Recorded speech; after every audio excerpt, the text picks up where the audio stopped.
Hello everyone, welcome to my channel. तो आज के इस वीडियो में हम डिस्कस करेंगे रियल एनालिसिस के क्वेश्चन को।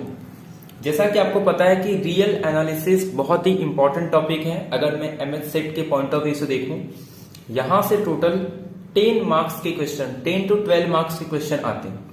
तो जिसमें से आज हम जो टॉपिक डिस्कस करेंगे वो है Riemann integrable, bounded variation, continuity, differentiability और लिपसेट कंडीशन, यूनिफॉर्म कॉन्टिन्यूटी। क्योंकि जो क्वेश्चन आते हैं ना वो मिक्स क्वेश्चन आते हैं, यानी कि आपको एक एग्जांपल दिया जाएगा और ये पूछा जाएगा कि वो रीमान इंटीग्रेबल है, बाउंडेड वेरिएशन है या फिर डिफरेंशिएबिलिटी है। इस टाइप के क्वेश्चन आपको पूछे जाएंगे। तो इस टाइप के क्वेश्चन आज हम डिस्कस कर देंगे। तो प्लीज वीडियो को स्टार्टिंग से एंड तक देखिए। जैसा कि आपको पता है कि अप्लाइड के सेशन चल रहे हैं, अप्लाइड के क्वेश्चंस को हम डिस्कस कर रहे हैं। तो नेक्स्ट वीडियो में हम डिस्कस करेंगे लैपलास को। तो आज एक काफी इंपॉर्टेंट टॉपिक है, इसके लिए रियल एनालिसिस के क्वेश्चंस को आज हम डिस्कस करते हैं। उसके बाद नेक्स्ट वीडियो में हम लैपलास के क्वेश्चंस को भी डिस्कस करेंगे। तो पहले मैं आपको कुछ रिजल्ट बता दूं, क्योंकि आपको पता है रीमान इंटीग्रेशन में पूरा रीमान इंटीग्रेशन आपको नहीं आता, बाउंडेड वेरिएशन का पूरा नहीं आता, तो कुछ रिजल्ट है, यानी कि आपको जस्ट रिजल्ट पता होना चाहिए। तो हम सिर्फ वो रिजल्ट डिस्कस कर लेते हैं और उसके बाद रिलेटेड क्वेश्चंस को हम सॉल्व करते हैं, ठीक है।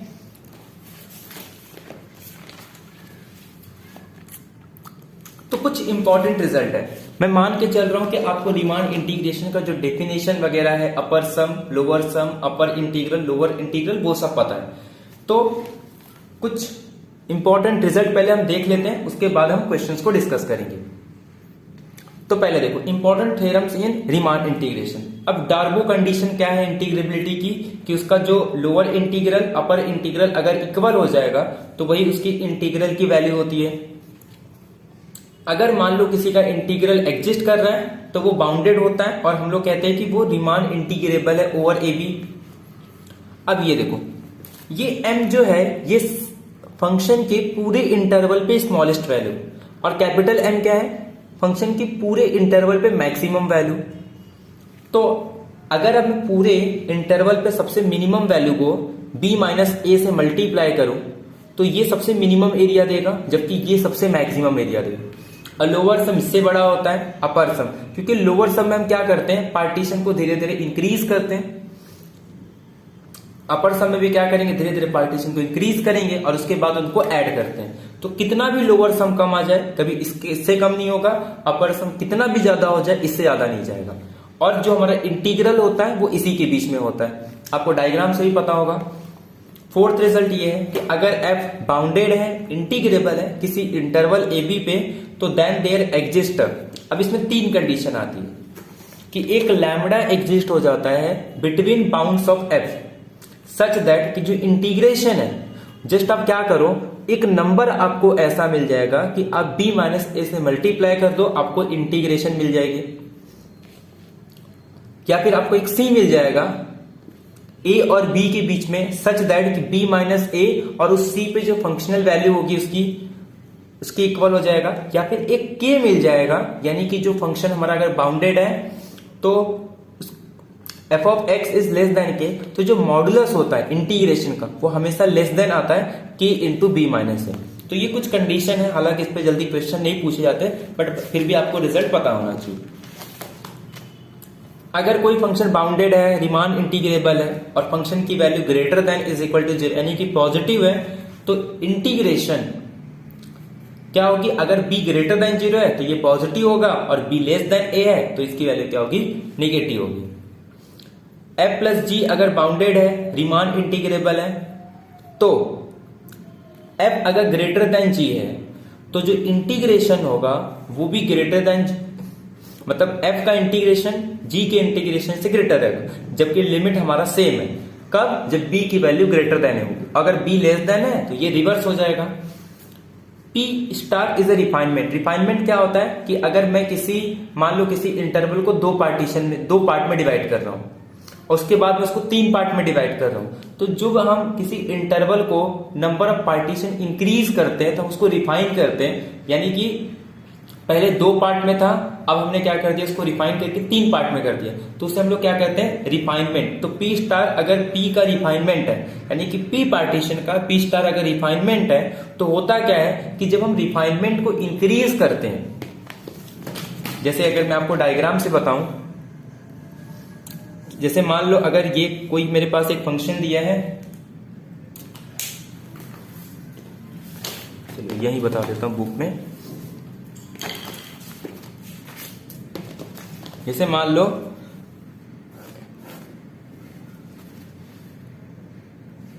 आपको ये एक y is equal to f of x given है, ठीक है, और ये फंक्शन डिफाइन हो रहा है किसी इंटरवल ए बी पे। तो हम क्या करते हैं, इसको पार्टीशन पे डिवाइड, सपोज मैं इसको 3 पार्ट में डिवाइड कर रहा हूं, तो जब 3 पार्ट में इसको डिवाइड कर रहा हूं, तो ये मेरे पास इसका क्या आ जाएगा, इन्फीमम, और ये मेरे पास इसका सुप्रीमम आ जाएगा। ये इसका इन्फीमम, ये इसका सुप्रीमम, ये इन्फीमम सुप्रीमम। तो अब देखो, ये इंटरवल में ये इसका इन्फीमम है, अगर मैं इसको और एक पार्टीशन कर दूं तो ये इसका रिफाइनमेंट हो जाएगा, लेकिन एक पार्टीशन और करने पे इसका जो इन्फीमम है वो अब इंक्रीज हो गया, जबकि सुप्रीमम क्या हो गया, ये सेकेंड वाले पार्टीशन में सुप्रीमम इसका डिक्रीज हो गया। दैट मीन्स जब हमारा पार्टीशन कम होता है तो उसका सुप्रीमम सबसे बड़ा होता है, इन्फीमम सबसे छोटा होता है। जितना हम पार्टीशन बढ़ाते हैं, हमारा जो इन्फीमम है वो इंक्रीज होते जाता है, जबकि सुप्रीमम डिक्रीज होते जाता है। तो यानी कि रिफाइनमेंट करने पे अपर सम की वैल्यू क्या होगी, धीरे धीरे डिक्रीज होगी, जबकि लोअर सम की वैल्यू धीरे धीरे इंक्रीज होती है। उसी के बाद हम डिफाइन करते हैं लोअर इंटीग्रल और अपर इंटीग्रल, ठीक है। तो यानी कि जब हम रिफाइनमेंट करते हैं तो लोअर सम की वैल्यू क्या हो जाती है, इंक्रीज हो जाती है, जबकि अपर सम की वैल्यू क्या हो जाती है, डिक्रीज हो जाती है। किसी भी पार्टीशन के लिए लोअर सम कभी भी अपर सम को क्रॉस नहीं करता। क्यों? क्योंकि इन्फीमम वैल्यू कभी सुप्रीमम वैल्यू को क्रॉस नहीं करती। और एलपीएफ क्या होता है, लोअर सम जो हमारा इन्फीमम होता है उसको मल्टीप्लाई करते हैं उसके सब इंटरवल के लेंथ से और उनका सम करते हैं, और ये क्या होता है, मैक्सिमम वैल्यू के लिए। तो इन्फीमम कभी सुप्रीमम को क्रॉस नहीं करता, इसके लिए लोअर सम कभी भी अपर सम को क्रॉस नहीं करता। डार्बो का थ्योरम कि अगर कोई भी फंक्शन है, हम लोग कहते हैं कि वो अगर f बाउंडेड फंक्शन है किसी इंटरवल पे फॉर एवरी एप्सिलॉन, अपर सम की वैल्यू उसके लोअर इंटीग्रल में अगर मैं एप्सिलॉन ऐड कर दूं तो अपर सम, तो ये क्या है पता है, इसमें जस्ट इन्फीमम सुप्रीमम का डेफिनेशन हुआ है। हम एलपीएफ, हम लोअर इंटीग्रल को कैसे डिफाइन करते हैं, मान लो मुझे इसका लोअर इंटीग्रल डिफाइन करना है, तो मैं इसके पार्टीशन धीरे धीरे इंक्रीज करूंगा, ठीक है, और पार्टीशन इंक्रीज करने के बाद अपर सम मेरा धीरे धीरे क्या होगा, कम होते जाएगा। तो इन्फीमम वैल्यू ले लेंगे, जितने भी अपर सम है, कोई भी partition, P is a partition, suppose ये एक पार्टीशन है, ठीक है, P इज अ पार्टीशन, तो जितने भी पार्टीशन है उसके लिए आप अपर सम निकालो, और उसमें जो सबसे इन्फीमम वैल्यू होगी उसे हम लोग क्या कहते हैं, lower integral, sorry upper integral. ऐसे ही हम एल ऑफ एफ डिफाइन करते हैं।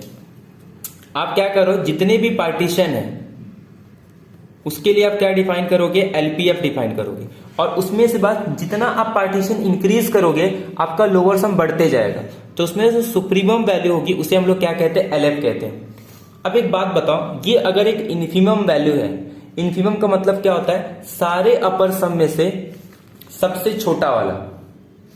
तो इसका मतलब क्या हो गया कि अगर मैं अपर सम में थोड़ी भी वैल्यू इंक्रीज कर दूं तो एक अपर सम उसके बीच में लाई करेगा, यानी कि अपर सम में मैं थोड़ा भी एप्सिलॉन ऐड कर दूं तो आपको एक ऐसी पार्टीशन मिल जाएगी जिससे कि जो उसका यूपीएफ है वो क्या हो जाएगा, उससे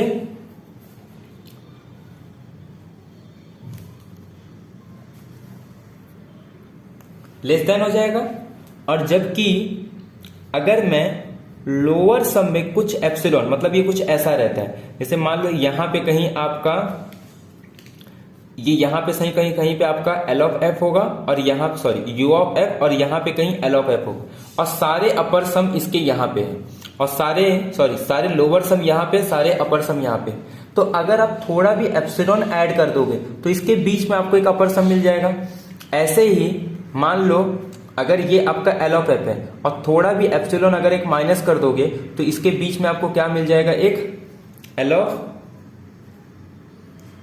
एलपीएफ मिल जाएगा। तो यानी कि एलपीएफ की वैल्यू क्या होगी, उससे ग्रेटर आ जाएगी। तो ये दो रिलेशन आपको गिवन है, ठीक है। तो ये दो रिलेशन बता रहा है कि अगर आप अपर इंटीग्रल में कुछ एप्सिलॉन ऐड कर दो तो यूपीएफ उससे छोटा हो जाएगा, और अगर आप लोअर इंटीग्रल में कुछ एप्सिलॉन माइनस कर दो तो एक ऐसी पार्टीशन मिलेगी जिसके लिए आपका एलपीएफ उससे ग्रेटर हो जाएगा, ठीक है।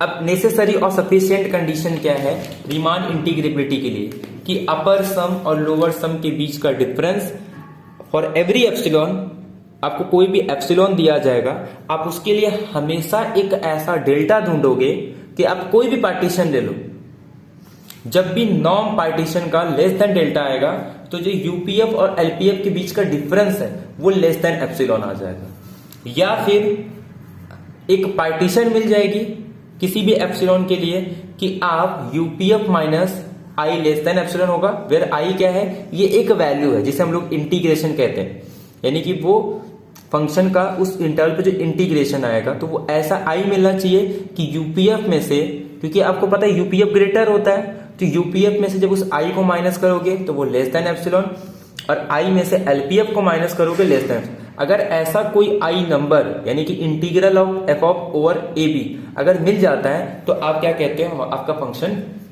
इंटीग्रेबल। लीनियर सम से इक्वालिटी पे ओपन होता है, यानी कि अल्फा बाहर एफ प्लस बीटा बाहर और जी का इंटीग्रेशन, ये सब तो आपको पता होगा। इसके अलावा आपको ये प्रॉपर्टी पता है 12th स्टैंडर्ड में, अगर आपको ए से लेके बी तक का इंटीग्रेशन निकालना है, कोई सी वैल्यू आ जाएगी तो आप पहले ए से सी तक का इंटीग्रेशन, फिर सी से लेके बी तक का इंटीग्रेशन। ये मॉडुलस वाला भी डिस्कस किए थे कि मॉडुलस लेस देन से ओपन होता है, आप सीधा पूरे इंटीग्रेशन पे आपको इंटीग्रेशन निकालना है तो आप क्या करो, सिर्फ एफ पे मॉडुलस लगा के इंटीग्रेशन निकाल दो और ये वैल्यू हमेशा इससे ग्रेटर होती है। अब यहां से इंपॉर्टेंट रिजल्ट, अब जो क्वेश्चन आएंगे आपके यहां से आने स्टार्ट होते हैं। जितने भी कॉन्टिन्यूअस फंक्शन है वो रीमान इंटीग्रेबल होते हैं, आपको डेफिनेशन वगैरह कहीं नहीं यूज करना है। देखा जाए तो यहां से आपका मेन इंपॉर्टेंट स्टार्ट हो रहा है, क्योंकि यहीं से क्वेश्चन पूछ रहे हैं every continuous function is a Riemann integrable.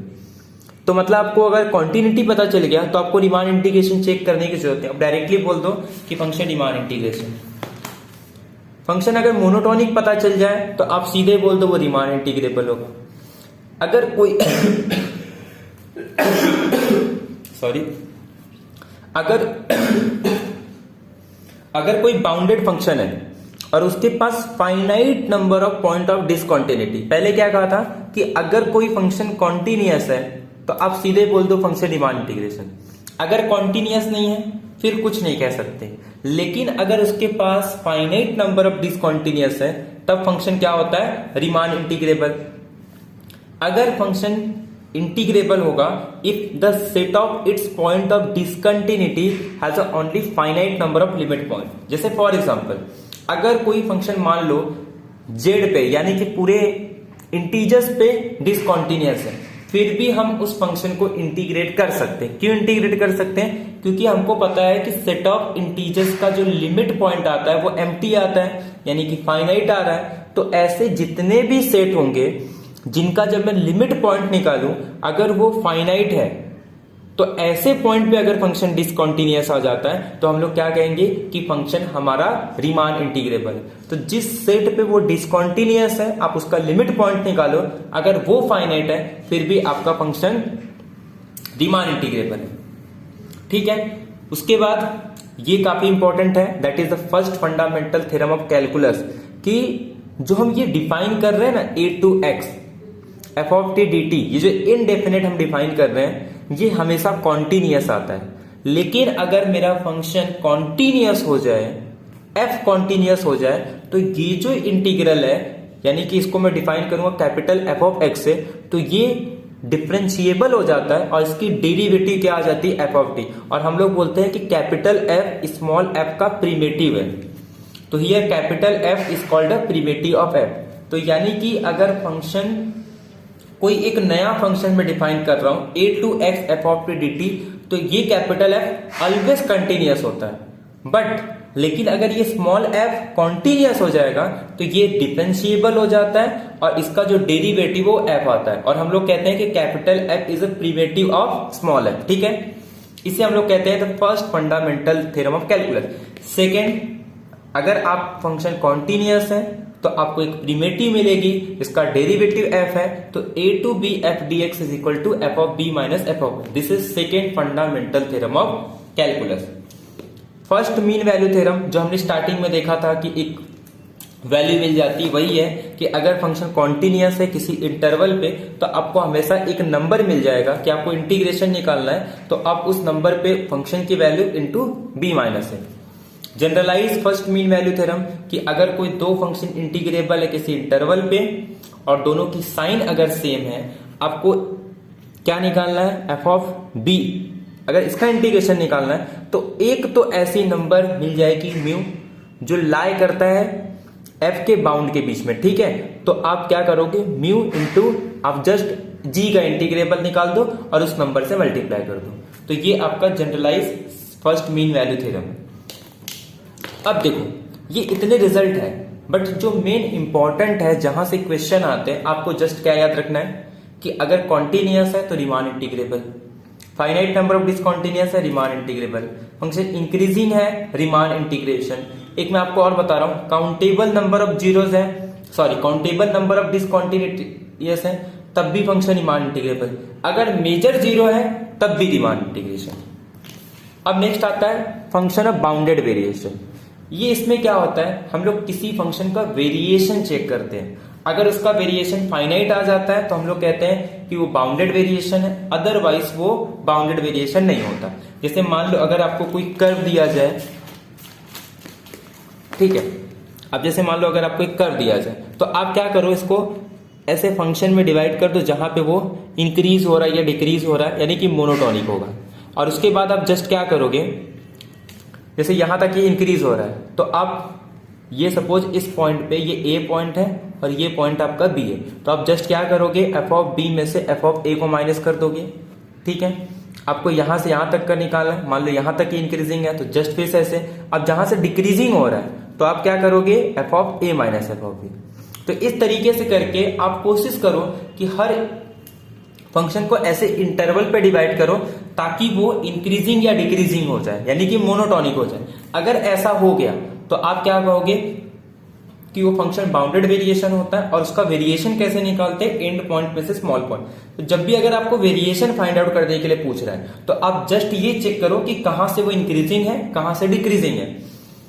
तो आपको कुछ रिजल्ट पता होनी चाहिए कि जैसे अगर कोई फंक्शन इंक्रीजिंग है तो वो हमेशा बाउंडेड वेरिएशन होता है, अगर इंक्रीजिंग या डिक्रीजिंग हो तो वो हमेशा बाउंडेड वेरिएशन। अगर इंक्रीजिंग आ रहा है, मान लो किसी इंटरवल ए बी पे, क्लोज इंटरवल ए बी पे कोई फंक्शन इंक्रीजिंग है तो वो हमेशा बाउंडेड वेरिएशन होता है, और उसकी जो वैल्यू आती है वो f of b minus f of a. Decreasing है तो f of a minus f of b.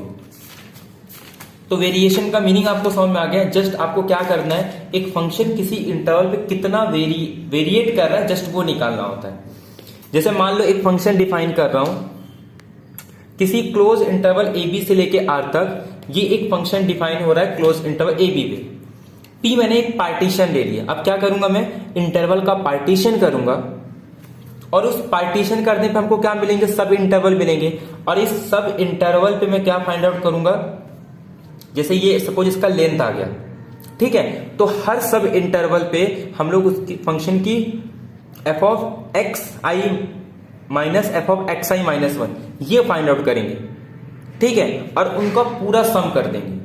तो ऐसे जितने भी पार्टीशन आएंगे आप हर पार्टीशन के लिए ये फाइंड आउट करो, अगर ये एक बाउंडेड आ जाता है अपर बाउंड और उसकी जो सुप्रीमम वैल्यू होती है वो अगर एग्जिस्ट कर रही है तो हम लोग कहते हैं कि फंक्शन हमारा bounded variation. If this set of sums is bounded above then function is said to be bounded variation and the supremum set is called total variation. और जो उसकी सुप्रीमम वैल्यू आती है उसी को हम लोग क्या कहते हैं, टोटल वेरिएशन कितना हो रहा है। अगर वो अनबाउंडेड सेट है यानी कि उसकी वैल्यू एक फाइनाइट नहीं आ रही है तो हम लोग कहेंगे कि वो बाउंडेड वेरिएशन नहीं है। और उसको डिनोट कैसे करते हैं, तो variation of function over the interval a b. तो ये इस तरीके से डिफाइन किया जाता है। आप क्या करो, पहले इसको पार्टीशन करो, उसके सब इंटरवल में एफ ऑफ एक्स आई, मान लो एक सब इंटरवल मिल गया एक्स आई माइनस वन, उन दोनों का डिफरेंस ले लो। ऐसे जितने भी सब इंटरवल होंगे सबको इकट्ठा करो, उनका सम करो। अगर वो बाउंडेड आता है तो उसकी सुप्रीमम वैल्यू को हम लोग कहते हैं वेरिएशन, ठीक है। और पार्टीशन आपको सारे पार्टीशन लेने। अगर कोई फंक्शन मोनोटॉनिक है, अगर इंक्रीजिंग है, तो वो हमेशा बाउंडेड वेरिएशन होता है और उसकी वेरिएशन क्या होती है, f of b minus f of a. अगर डिक्रीजिंग है तो f of a minus f of B.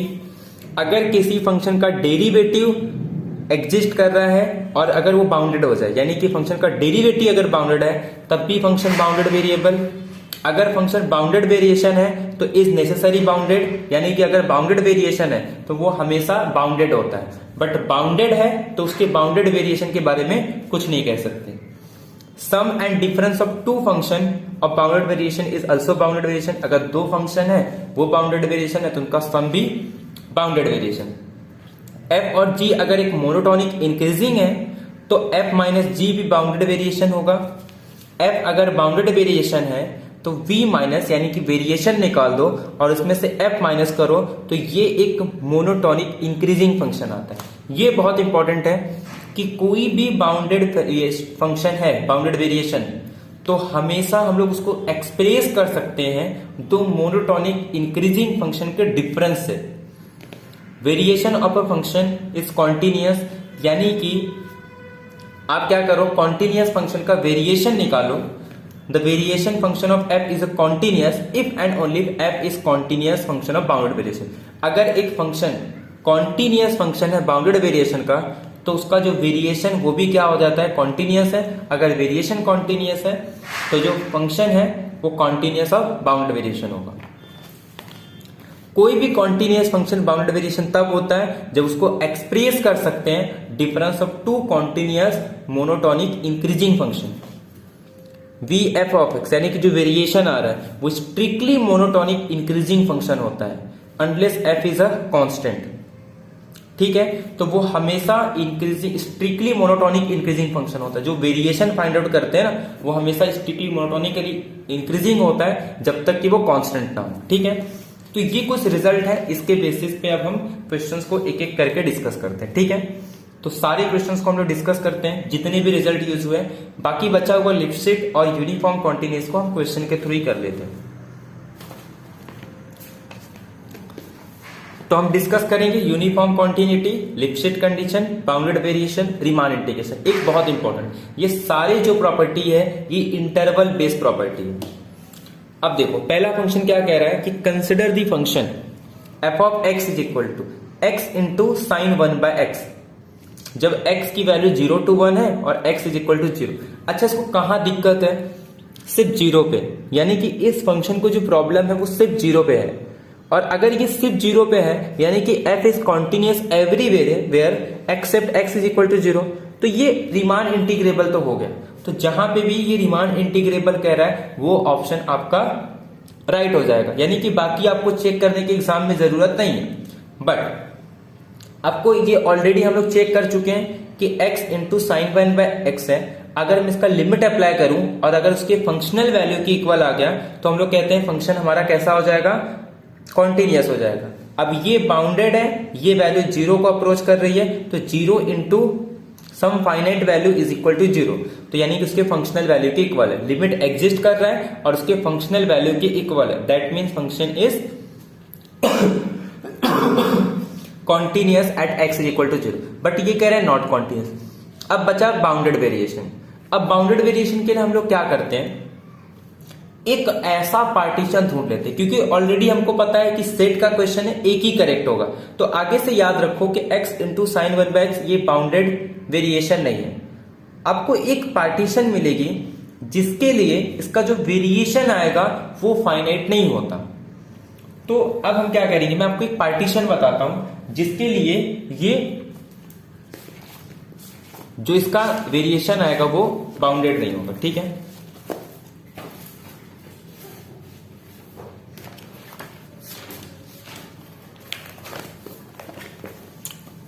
देखो आपको क्या गिवन है, f of x is equal to x into sine 1/x, ठीक है। ये आपको गिवन दी है। अब मैं क्या करता हूं, एक पार्टीशन लेता हूं। जैसे अगर आप ये पार्टीशन ले लोगे 0 2 अपॉन पाई 2n+1, उसके बाद फिर 2 अपॉन पाई 2n-1 और लास्ट में 2/पाई फिर 2/3 पाई और 1/पाई। ठीक है, अब अगर मैं ये पार्टीशन लूं तो जब आप इसको इसमें पुट करोगे ना तो ये कैसे आ जाएगा। देखो अगर मैं एक वैल्यू इसमें पुट करता हूं, जैसे फॉर एग्जांपल ये sin x के प्लेस पे 2/3 पाई, तो ये वैल्यू क्या आ जाएगी 1, तो यहां पे क्या आ जाएगा जस्ट आपका 2/3 पाई। तो ऐसे ही जब आप हर एक पे निकालोगे तो आपका जो वेरिएशन आएगा, तो ये वैल्यू तो मैं इसके लिए ले रहा हूं क्योंकि π/2 के मल्टीपल पे इसकी वैल्यू क्या आती है 1 आएगा, और मॉडुलस मतलब -1 भी होगा तो मॉडुलस लगा के वो 1 आ जाता है।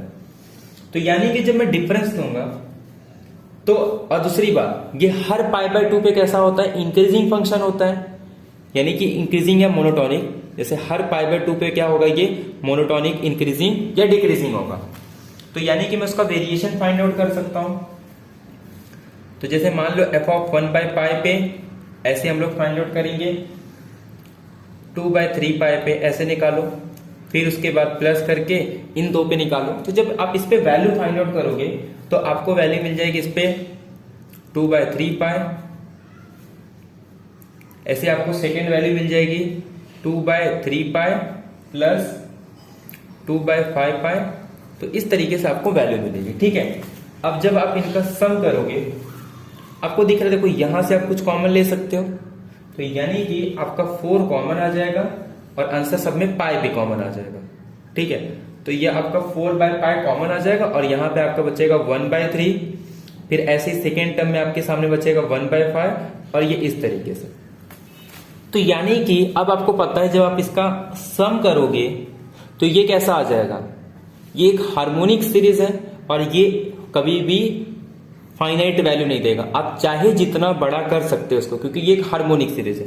ये तो आपका फाइनाइट है, इसको बाहर निकाल दो तो देयरफॉर की जो सीरीज बनेगा ये आपका फाइनाइट नहीं आ रहा है। यानी कि एक ऐसी पार्टीशन आपको मिल रही है जिसके लिए इसका टोटल वेरिएशन फाइनाइट नहीं आ रहा है। तो x इंटू साइन 1/x या x इंटू साइन π/x, ये टाइप के जब भी आपको एग्जाम्पल दिए जाएंगे आप सीधे कहोगे कि f is not bounded variation. तो अब जस्ट याद रख लो, अगर आपको एग्जाम में क्वेश्चन पूछा जाता है x इंटू साइन 1/x, आपका ये बाउंडेड वेरिएशन नहीं आएगा और क्वेश्चन एग्जाम में यही पूछे भी जाते हैं। तो यानी कि ये बाउंडेड वेरिएशन नहीं है। इसके अलावा डिफरेंशिएबिलिटी आप चेक कर सकते हो। डिफरेंशिएबिलिटी के लिए जब आप चेक करोगे इसमें,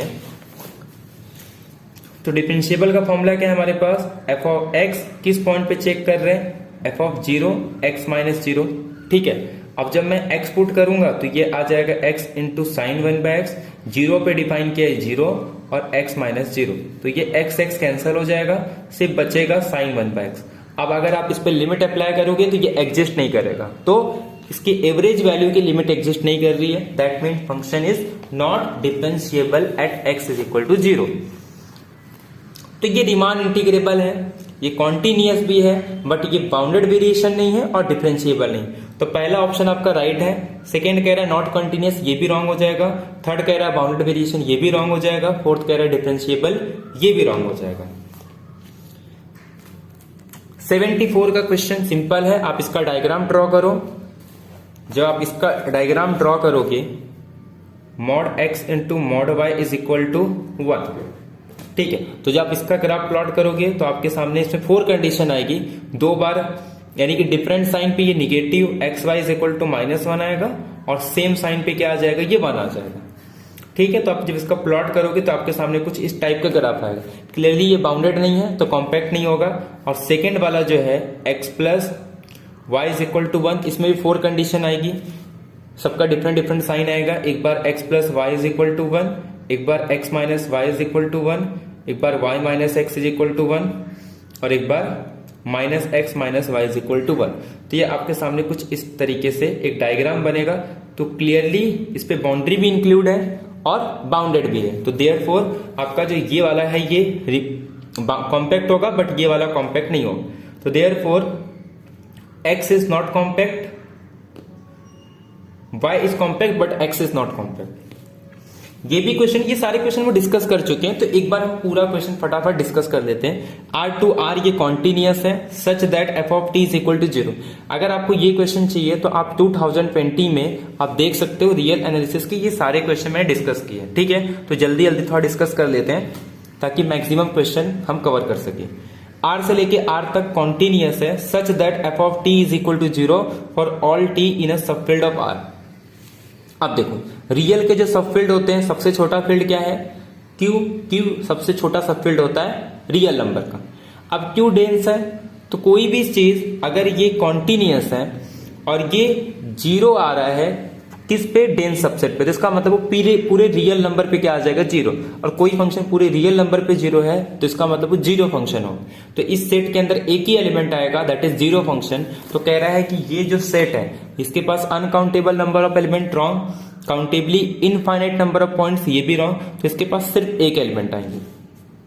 अब ये देखो, ये इसमें हम क्या यूज करेंगे, first fundamental theorem of calculus. तो जब हम इस पे first fundamental theorem of calculus apply करेंगे तो ये हमारे सामने f इज कांस्टेंट आ जाएगा। सिंपल सा है, क्या गिवन है, देखो आपको गिवन ये दिया है कि 0 to x f is equal to x to 1 f, ठीक है। ये आपके सामने गिवन दिया। आप इस पे जब first fundamental theorem of calculus लगाओगे तो ये a to x, ये इसको आप हम लोग चेंज कर सकते हैं, तो ये आ जाएगा 1 to x f dx। जब आप इसको सॉल्व करोगे तो ये आपके सामने आ जाएगा f ऑफ x, इसको सॉल्व करोगे ये भी f ऑफ x आ जाएगा, तो आपके सामने क्या आ गया, f of x is equal to 0, ठीक है। तो ये आपके सामने f of x is equal to 0 आएगा और फंक्शन कॉन्टिन्यूअस दिया है, तो सिंपल हम लोग first fundamental theorem of calculus लगा दी। तो 0 फंक्शन कैसा है, कांस्टेंट है, आपका बी ऑप्शन करेक्ट आ जाएगा। नेक्स्ट ऑलरेडी करके आया अभी तक कि x इंटू साइन 1/x, कह रहा है नॉट कॉन्टिन्यूअस, रॉन्ग, क्योंकि ये कॉन्टिन्यूअस है। कह रहा है कॉन्टिन्यूअस तो है बट डिफरेंशिएबल नहीं है, तो ये करेक्ट है क्योंकि ये कॉन्टिन्यूअस नहीं है, कॉन्टिन्यूअस है लेकिन डिफरेंशिएबल है, तो आपका बी ऑप्शन करेक्ट हो जाएगा। थर्ड कह रहा है कि डिफरेंशिएबल है, तो यही रॉन्ग हो गया, बट नॉट अ बाउंडेड। ये तो सही कह रहा है कि बाउंडेड वेरिएशन नहीं है, बट ये डिफरेंशिएबल भी नहीं है। लास्ट में कह रहा है कि एफ बाउंडेड वेरिएशन है, हमने अभी प्रूव किया कि ये बाउंडेड वेरिएशन नहीं है। तो देखो जिस तरीके से मैं क्वेश्चन को क्या कह रहा हूं, ये इस टाइप के क्वेश्चन आपको मिलेंगे एग्जाम में, और एज इट इज आप एग्जाम्पल देख के इसके ऑप्शन टिक करोगे, आपको किसी भी क्वेश्चन को सॉल्व करने की जरूरत नहीं है। F of x is equal to sine x, कह रहा है f of x is continuous है but not UC, f is UC but not Lipschitz, f is Lipschitz and uniform, f is neither Lipschitz nor UC. ये मैंने आपको prove करके दिया है एक रिजल्ट। देखो क्या फंक्शन गिवन है हमारे पास, f of x is equal to, अरे यार नीचे देखो, पहले तो गिवन क्या दिया, देखो आपको कह रहा है कि f of x is equal to sine x। आपको पता है कि साइन x फंक्शन कैसा है, अगर आप इसका डेरिवेटिव निकालोगे तो ये आपके सामने आ जाएगा cos x, ठीक है। और cos x फंक्शन कैसा आएगा, ये बाउंडेड फंक्शन है, यानी कि जब इसका डेरिवेटिव लोगे तो ये लेस देन 1 है। किसी भी फंक्शन का अगर डेरिवेटिव बाउंडेड हो जाता है तो हम लोग कहते हैं यूनिफॉर्म कॉन्टिन्यूअस है, ठीक है। तो जब भी आपको कोई फंक्शन दिया जाएगा, आपको यूनिफॉर्म कॉन्टिन्यूअस चेक करना है, तो आप एक काम करो, आप ये चेक कर लो क्या उसका डेरिवेटिव बाउंडेड है। अगर उसका डेरिवेटिव बाउंडेड है तो वो फंक्शन क्या आ जाता है, यूनिफॉर्म कॉन्टिन्यूअस। तो ये यूनिफॉर्म कॉन्टिन्यूअस है। हालांकि आप इसका लिपस्टिक कंडीशन भी चेक कर सकते हो। लिपस्टिक कंडीशन क्या होता है कि f of x minus f of y is less than x minus y.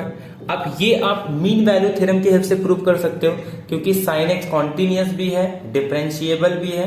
तो आप जस्ट क्या करो, y पॉइंट पे चेक कर दो, तो आपको पता है ये जब डेफिनेशन अप्लाई करोगे तो f of x y minus x minus y, तो आप f ऑफ x के प्लेस पे क्या पुट कर दो, साइन x पुट कर दो।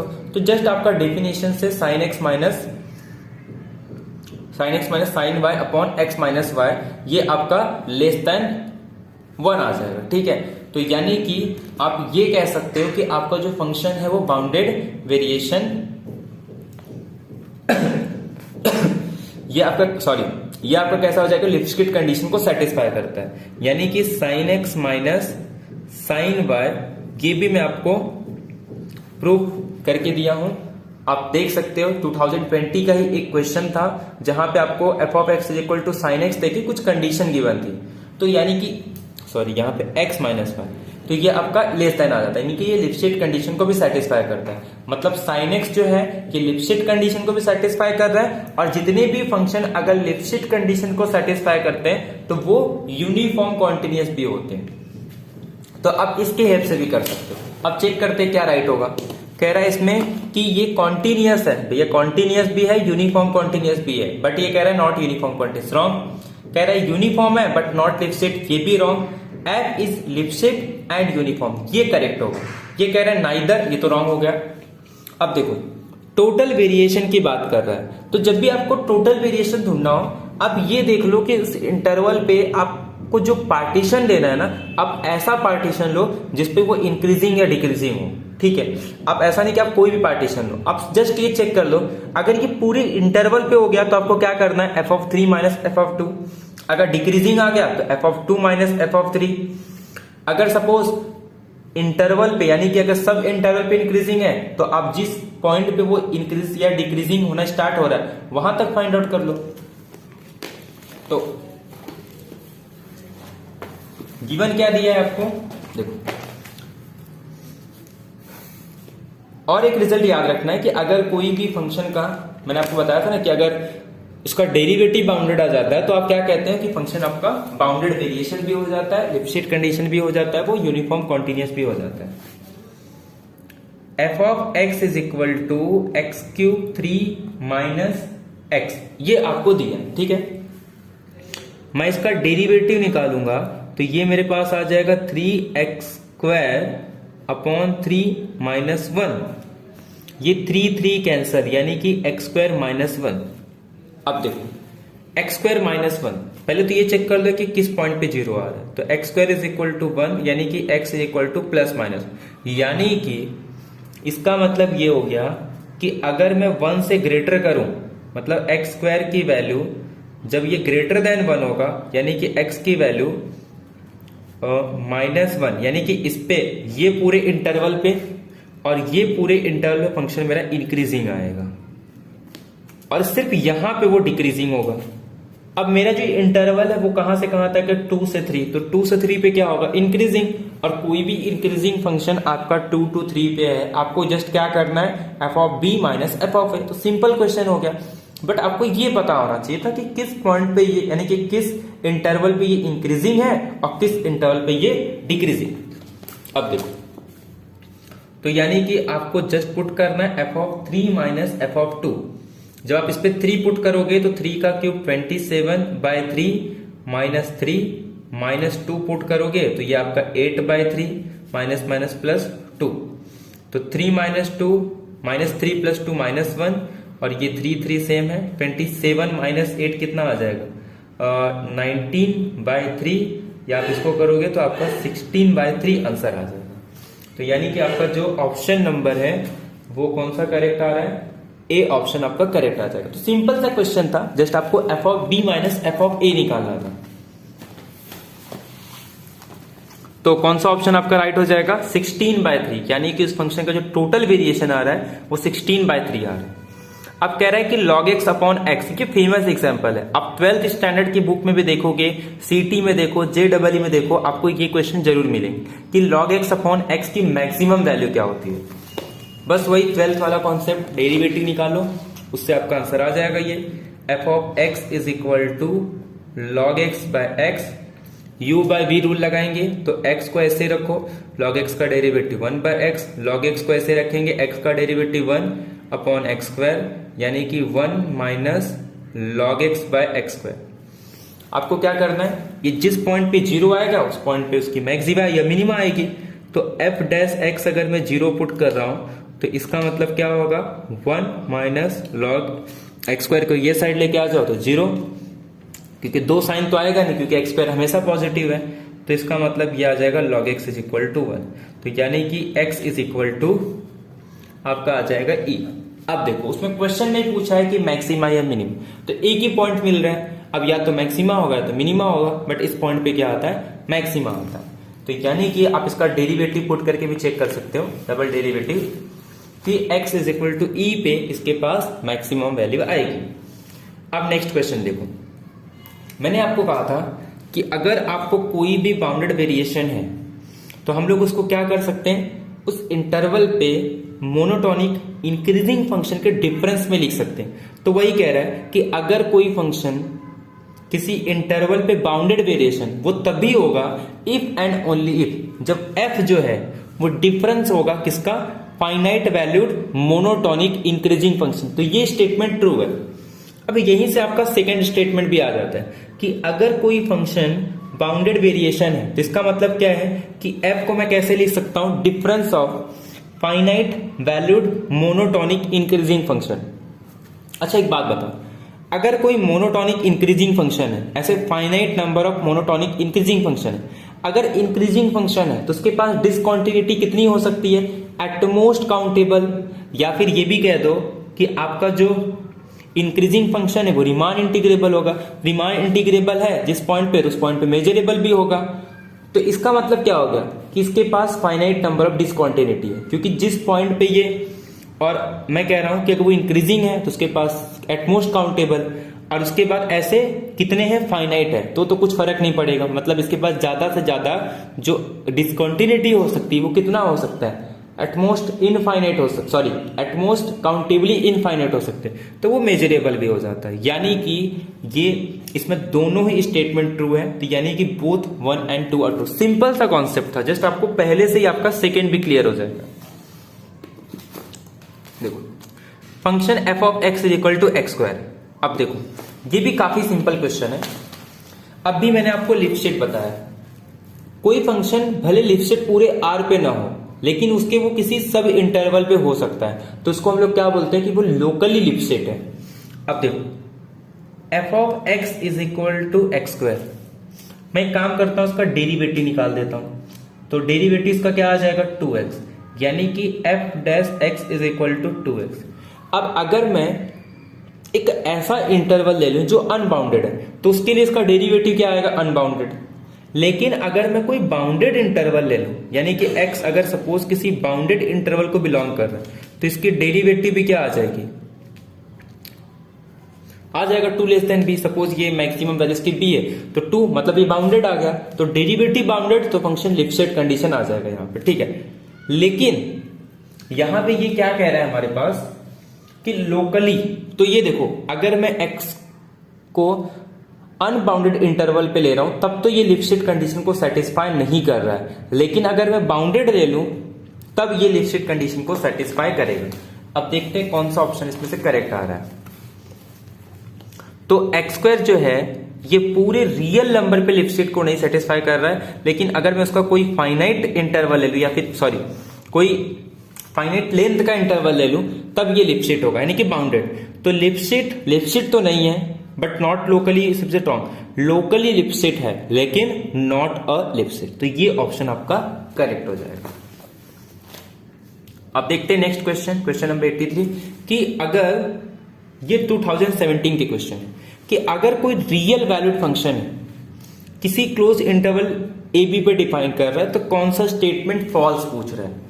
कह रहा है अगर फंक्शन कॉन्टिन्यूअस है तो रिमान इंटीग्रेबल। अब भी पढ़ के आए हम लोग कि कोई भी अगर कॉन्टिन्यूअस फंक्शन है तो वो रिमान इंटीग्रेबल। फंक्शन अगर रिमान इंटीग्रेबल है तो then modulus f Riemann integrable होगा, ये भी करेक्ट है, क्योंकि अगर एफ रिमान इंटीग्रेबल है तो उसका मॉडुलस इंटीग्रेबल होता है, और मॉडुलस ऑफ इंटीग्रेशन क्या आती है, less than integration of modulus F, ठीक है। अगर मॉड एफ रिमान इंटीग्रेबल है तब हम लोग f के बारे में कुछ नहीं कह सकते। एक काम करो, डिरिचलेट फंक्शन ले लो कि f of x is equal to 1 if x belongs to rational, x is equal to -1, f of x is equal to -1 if x belongs to irrational. तो ये जो फंक्शन है इसका अपर सम लोअर सम इक्वल नहीं होता, और अगर मैं एप्सिलॉन को 1 से छोटा ले लूं तो वो उसके लिए कोई भी हमको एक पार्टीशन नहीं मिलती कि उसके अपर लोअर सम का बीच का डिफरेंस 1 से कम आ जाए। तो इसका मतलब क्या हो गया कि वो लिपस्टेट रिमान इंटीग्रेबल नहीं है। बट अगर इसका मॉडुलस ले लूंगा तो वो constant f of x is equal to 1 आ जाए, तो वो रीमान इंटीग्रेबल है, बट एफ रीमान इंटीग्रेबल है, तो ये इंप्लाई नहीं करता। तो यही हमारा फॉल्स स्टेटमेंट कि मॉडुलस एफ के रीमान इंटीग्रेबल होने से एफ के बारे में कुछ नहीं कह सकते। काउंटर एग्जांपल के लिए आप डिरिचलेट फंक्शन ले सकते हो। लास्ट में कह रहा है कि एफ रीमान इंटीग्रेबल है तो एफ स्क्वायर भी रीमान इंटीग्रेबल हो जाता है, क्योंकि एफ और जी अगर रीमान इंटीग्रेबल है तो एफ इंटू जी, तो जी को एफ ले लो तो वो भी आपका रीमान इंटीग्रेबल हो जाएगा। अगर कोई फंक्शन बाउंडेड वेरिएशन है तो आप क्या क्या कह सकते हो? एफ डिफरेंशिएबल होगा, रॉन्ग, क्योंकि आपको पता है मॉडुलस एक्स ले लो, हमको पता है कि modulus x Riemann bounded variation है। क्यों? क्योंकि मैं उसको इंक्रीजिंग डिक्रीजिंग में उसको ब्रेक कर सकता हूं। लेस देन 1 के लिए वो इंक्रीजिंग है, सॉरी डिक्रीजिंग है, जबकि greater than x greater than 0 के लिए क्या आता है? वो इंक्रीजिंग आता है। तो मैं इस पे भी वो क्या लेस देन 1 के लिए भी क्या है? वो डिक्रीजिंग है, और ग्रेटर देन 0 के लिए क्या आता है? वो इंक्रीजिंग आता है। यानी कि इसको मैं कैसे लिख सकता हूं? फाइनाइट नंबर ऑफ डिफरेंस, यानी कि एक x है और एक माइनस एक्स है, तो माइनस एक्स को मैं माइनस को डिफरेंस बोल दूं, तो यानी कि 2 इंक्रीजिंग फंक्शन का डिफरेंस है, तो यानी कि बाउंडेड वेरिएशन है। कह रहा है एफ इज मोनोटोन, रॉन्ग।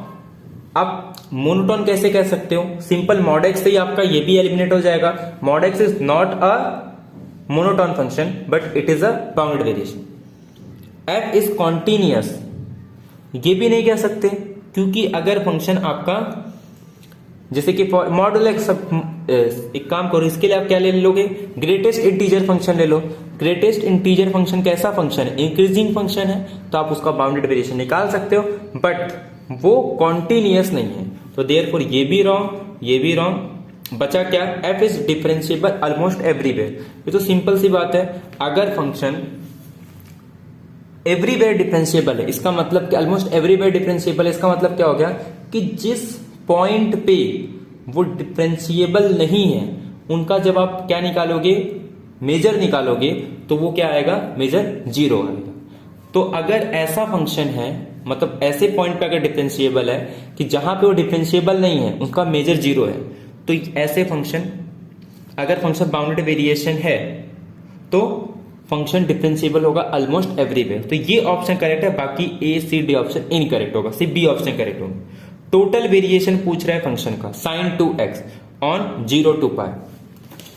अब देखो, जस्ट आपको क्या करना है? इंक्रीजिंग और डिक्रीजिंग में इसको ब्रेक करना है। अब इसको कैसे करोगे? आपको sin x का ग्राफ तो ड्रॉ करने आता होगा, ठीक है? आपको पता होगा sin x का ग्राफ कुछ इस तरीके से आता है, ठीक है? ये आपका कब कट करता है? पाई पे, उसके बाद पे 2 पाई पे, इस तरीके से। तो जब मैं sin 2x लूंगा, तो मैं अगर यहां पे π/4 पुट करता हूं, तो ये क्या आ जाएगा? π/4 मतलब sin π/4 यानी कि sin π/2, यानी कि π/4 पे इसकी वैल्यू क्या आ जाएगी? 1। जब मैं x के प्लेस पे π/2 पुट करूंगा, तो π/2 पुट करूंगा तो पाई, और sin पाई क्या हो जाता है? -1, तो यानी कि ये सॉरी sin पाई यानी कि 0। फिर उसके बाद जब मैं x के प्लेस पे क्या पुट करो? π/4 π/2, अब इसके बाद मैं 3 π/4 पुट कर रहा हूं, तो जब मैं 3 π/4 पुट करूंगा तो 3 π/2, यानी कि इसकी वैल्यू क्या आ जाएगी? -1।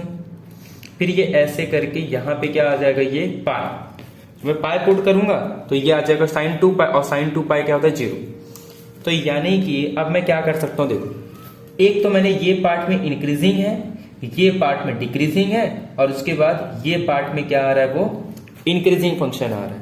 तो मैं क्या कर सकता हूं? अब उसको 3 पार्ट में लिख रहा हूं, एक 0 से लेके π/4 जहां पे वो इंक्रीजिंग, फिर उसके बाद π/4 से लेके 3 π/4 तक जहां पे वो डिक्रीजिंग, और उसके बाद 3 π/4 से लेके।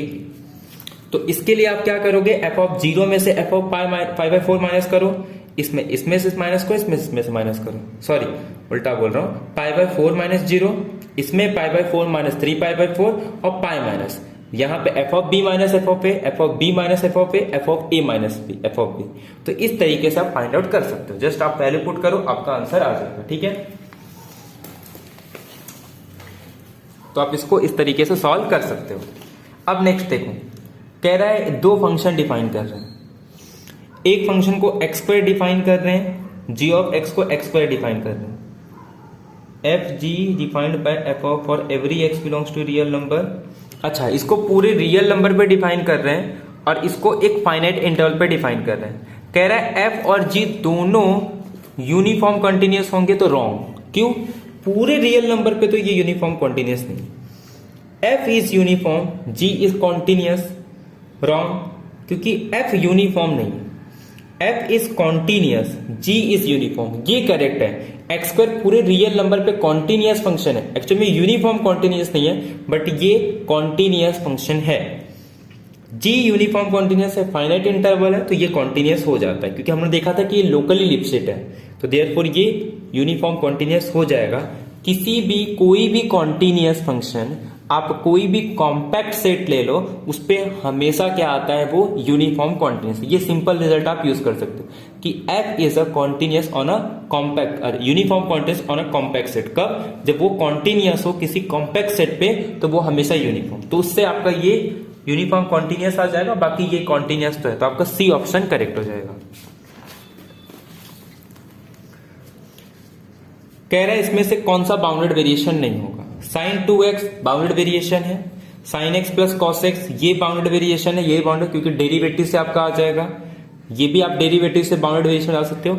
इस फंक्शन के लिए आप क्या करोगे, आप जो हमने चूज किया था उसी तरीके से आप एडजस्ट करके इसको बता सकते हो कि ये बाउंडेड वेरिएशन नहीं। आपको जस्ट एक पार्टीशन मिल जाएगा जिसके लिए उनका जो सम आ रहा है टोटल वेरिएशन वो फाइनाइट नहीं आएगा, तो therefore it is not bound. बाकी ये तो आप क्लियरली डेरिवेटिव का यूज करके ए बी सी को आप बता सकते हो कि इसमें से बाउंड। जैसे अगर आपको ये नहीं भी समझ में आ रहा है कि ये बाउंडेड वेरिएशन है या नहीं, तो आप जस्ट इसको चेक कर लो, डेरिवेटिव निकाल लो। आप इसका भी डेरिवेटिव निकाल के कर सकते हो, तो आप इसका डेरिवेटिव निकालोगे तो बाउंडेड वेरिएशन, सॉरी वो बाउंडेड नहीं आएगा, और डेरिवेटिव बाउंडेड नहीं है तो आप उसके बाउंडेड वेरिएशन के बारे में कुछ नहीं कह सकते।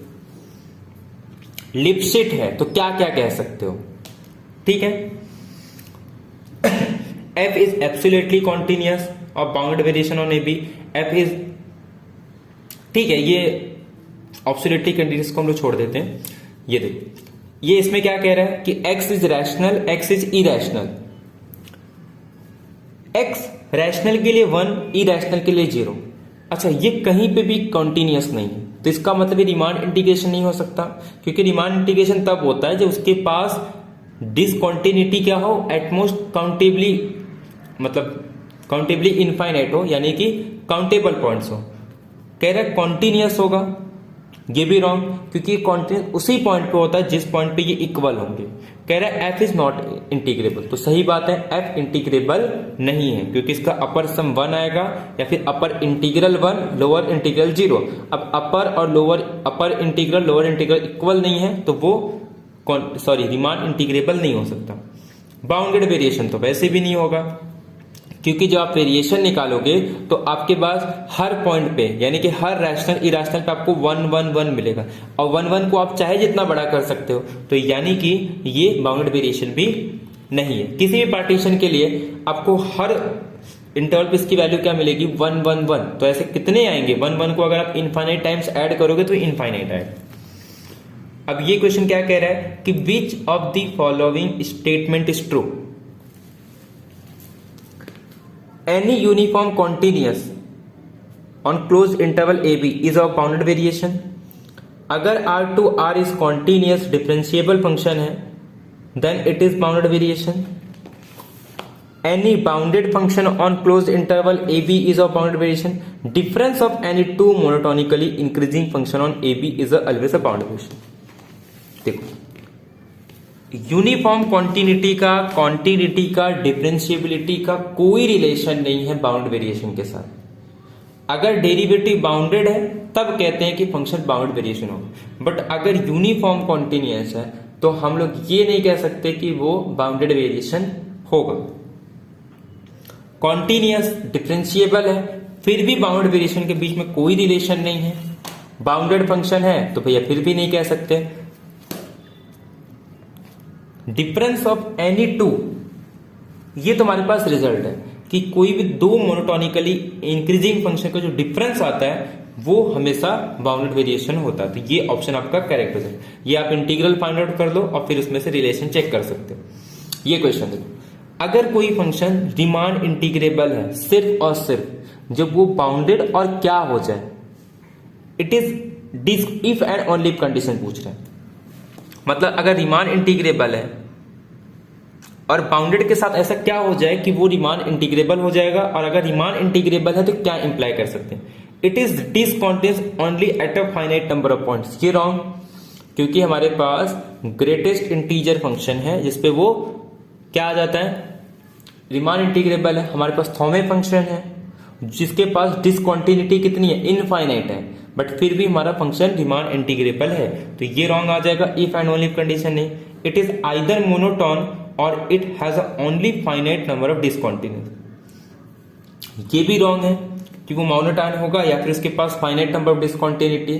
तो ये भी स्टेटमेंट रॉन्ग है, क्योंकि हमारे पास एक रिजल्ट है कि उसके पास जो लिमिट पॉइंट है वो फाइनाइट आने चाहिए। The set of its discontinuous is लेबक मेजर जीरो। ये if and only if condition है कि कोई भी फंक्शन रीमान इंटीग्रेबल सिर्फ और सिर्फ तभी होता है जब उसके पास जो सेट ऑफ डिसकंटिन्यूटी है उसके पास लेबक मेजर जीरो होना चाहिए। The set of its discontinuous is countable. तो कैंटर सेट ले लो, कैंटर सेट पे फंक्शन रीमान इंटीग्रेबल होता है, बट उसका जो सेट ऑफ डिसकंटिन्यूटी है वो काउंटेबल नहीं बल्कि अनकाउंटेबल है। तो ये लेबक मेजर जीरो होना चाहिए, ये इफ एंड ओनली कंडीशन। ये तो बोरेल सेट का है, ठीक है। ये वाला एक क्वेश्चन और बचा हुआ, अगर कोई फंक्शन लिपसेट है तो वो यूनिफॉर्म कॉन्टिन्यूअस, करेक्ट स्टेटमेंट है, हमको फॉल्स चेक करना है।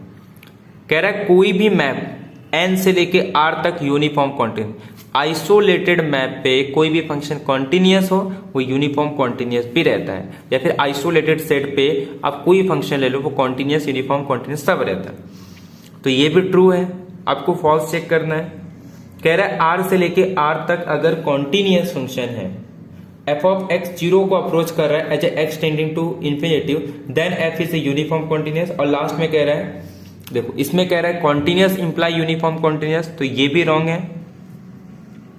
आप सिर्फ ये वाला स्टेटमेंट आपका फॉल्स है, बाकी ए ऑप्शन भी करेक्ट है, बी ऑप्शन भी करेक्ट है, सी ऑप्शन भी करेक्ट है कि आर से लेके आर तक कॉन्टिन्यूअस है और एफ ऑफ एक्स की वैल्यू अगर जीरो को अप्रोच कर रही है as x tending to plus minus infinitive, तो देन एफ इज यूनिफॉर्म। तो सिर्फ आपका डी ऑप्शन फॉल्स होगा। जी साइन एक्स दिया है, एफ कॉस एक्स दिया है, किस पॉइंट पे conclusion of Cauchy mean value theorem holds. ठीक है, आपको जस्ट क्या यूज करना है, Cauchy mean value theorem use करना है। आप चेक कर सकते हो, सॉल्व करना पड़ेगा इसको। F of x is continuous then the incorrect statement, ये लास्ट क्वेश्चन है। कह रहा है कि अगर कोई फंक्शन, ये क्या है, कॉम्पैक्ट सेट है। मैंने अभी बताया था कि किसी भी कॉम्पैक्ट सेट पे अगर फंक्शन कॉन्टिन्यूअस हो जाए तो वो यूनिफॉर्म कॉन्टिन्यूअस हो जाता है। F of x is bounded, incorrect पूछा है, ठीक है, तो बाउंडेड तो रहेगा ही क्योंकि कॉम्पैक्ट आता है। कॉन्टिन्यूअस सेट, कॉम्पैक्ट सेट पे अगर कोई कॉन्टिन्यूअस फंक्शन डिफाइन करो तो उसका इमेज क्या होता है, कॉम्पैक्ट आता है, तो बाउंडेड भी आएगा, क्लोज भी आएगा। F of x assume all value between f of a f of b, ये भी मैंने आपको बताया था कि अगर कोई कॉन्टिन्यूअस फंक्शन है तो वो किसी भी दो पॉइंट के बीच की हर वैल्यू को एज्यूम करता है। एफ ऑफ एक्स इंक्रीजिंग होगा ये नहीं कह सकते, तो ये स्टेटमेंट आपका फॉल्स हो जाएगा। बाकी F of x uniform continuous भी होता है क्योंकि क्लोज इंटर ए बी क्या है, कॉम्पैक्ट है।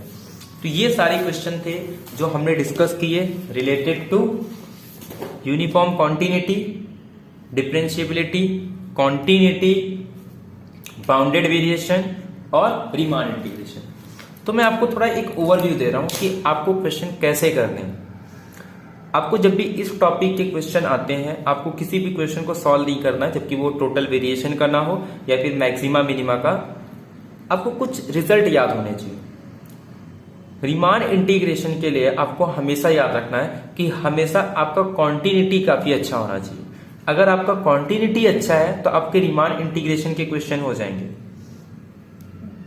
जब बाउंडेड वेरिएशन की बात करते हैं, आपका हमेशा पहला डेरिवेटिव पे ध्यान जाना चाहिए और उसके इंक्रीजिंग और डिक्रीजिंग फंक्शन पे जाना चाहिए। आप कोशिश करो कि किस इंटरवल पे वो इंक्रीजिंग है, किस इंटरवल पे डिक्रीजिंग है, ताकि आप उसका वेरिएशन फाइंड आउट कर सको और उसके जो रिलेशन भी है सारे वो उसके साथ आते हैं, और एक डेरिवेटिव के साथ कि उसका डेरिवेटिव बाउंडेड होना चाहिए। यूनिफॉर्म कॉन्टिन्यूटी के लिए वैसे तो इसमें लिमिट वाला पूछता नहीं है, लेकिन अगर आपको पूछ रहा है तो कोई भी इंटरवल दे दे, आप जस्ट एंड पॉइंट पे चेक कर लो कि उसका लिमिट एग्जिस्ट हो रहा है या नहीं। आप उसका जस्ट एंड पॉइंट पे लिमिट चेक कर दो, अगर वो एग्जिस्ट हो रहा है तब आप कह दो कि यूनिफॉर्म कॉन्टिन्यूअस है। इसके अलावा आपको ये ध्यान देना है, जैसे अगर मान लो वो भी आपने चेक कर दिया, अगर कोई कॉम्पैक्ट सेट आ रहा है उस पर अगर कोई कॉन्टिन्यूअस फंक्शन आ जाए तो भी आपका यूनिफॉर्म कॉन्टिन्यूअस। आप उसका डेरिवेटिव ले लो, वो बाउंडेड हो जाएगा, तब भी आपका फंक्शन यूनिफॉर्म कॉन्टिन्यूअस। तो इस तरीके के रिजल्ट है वो आपको पता होने चाहिए। कुछ स्टैंडर्ड एग्जाम्पल है, जैसे x raised to alpha into sine मतलब साइन के जो एंगल है 1/x रेस्ट टू बीटा, ये फॉर्म के आ रहे हैं। तो इसके बारे में आपको सब पता होना चाहिए कि ये कब कॉन्टिन्यूअस होता है, ये कब डिफरेंशिएबल होता है। कॉन्टिन्यूटी के लिए तो आपको पता है कि एक्स रेस्ट टू अल्फा की वैल्यू अल्फा अगर ग्रेटर देन 0 आ जाए तो वो कॉन्टिन्यूअस होता है, अल्फा ग्रेटर देन 1 आ जाए तो डिफरेंशिएबल होता है। और आपको रीमान इंटीग्रेबल तो कॉन्टिन्यूटी से ही हो जाता है, उसमें कोई दिक्कत नहीं आती। रीमान इंटीग्रेशन तो हमेशा होता है। अब आई बाउंडेड वेरिएशन की, तो बाउंडेड वेरिएशन में आप क्या करो, उसका डेरिवेटिव फाइंड आउट कर लो। तो जब आप डेरिवेटिव फाइंड आउट करोगे और ये देखो कि क्या वो बाउंडेड है या बाउंडेड नहीं है। अगर बाउंडेड है तो वो आपका बाउंडेड वेरिएशन हो जाए, अगर नहीं है तब प्रॉब्लम होती। तो ये कुछ टेक्निक्स है कि जब आप इन सब सारे क्वेश्चन को सॉल्व कर रहे हैं तो आपको ये चीजें ध्यान रखनी। और आपको याद रखना चाहिए थोड़ा डिरिचलेट टाइप के फंक्शन के क्वेश्चंस आते हैं कॉन्टिन्यूटी से रिलेटेड।